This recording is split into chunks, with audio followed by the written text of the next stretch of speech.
lunges at Hugh and instantly begins to maul him. The bear tears deep gashes on his back and chest, exposing his ribs, breaks his leg, and slices his throat. The other trappers hear his screams and come running, finding Hugh being literally torn apart. They open fire, finally bringing down the beast. Hugh lies in a pool of his own blood, a mangled wreck that barely resembles a human being. Everyone present knows they're looking at a dead man walking. Or, rather, a dead man that had just been crumpled into a pretzel, I guess.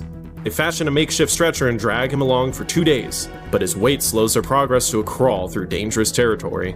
Expecting Glass to die at any moment, the expedition leader offers $80 for volunteers to stay with him until the end and give him a proper burial. An old trapper named John Fitzgerald and a young man named Jim Bridger step forward, thinking they've just scored the easiest money of their lives. But days pass, and Hugh Glass refuses to die.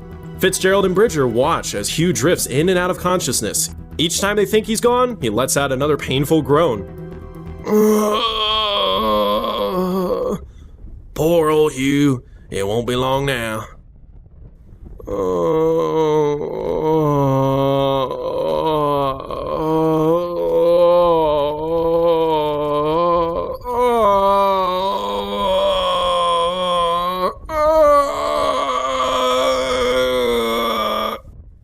Yep, any minute. Oh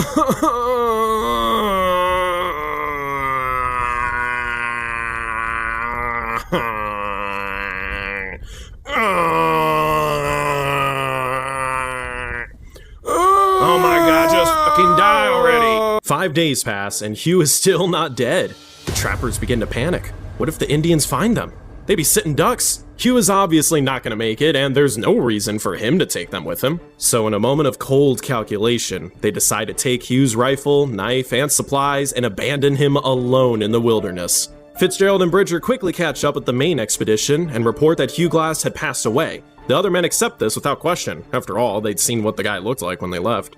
But against all odds, Hugh Glass did not die, and he finally wakes up only to find himself all alone and stripped of all his weapons and supplies. Enraged that Fitzgerald and Bridger had left him to die, he tries to stand but discovers his shattered leg won't support him, and his entire body is covered with deep wounds. With grim determination, he sets his own broken leg and begins an impossible 200-mile journey toward Fort Kiowa, crawling on his belly like a broken animal.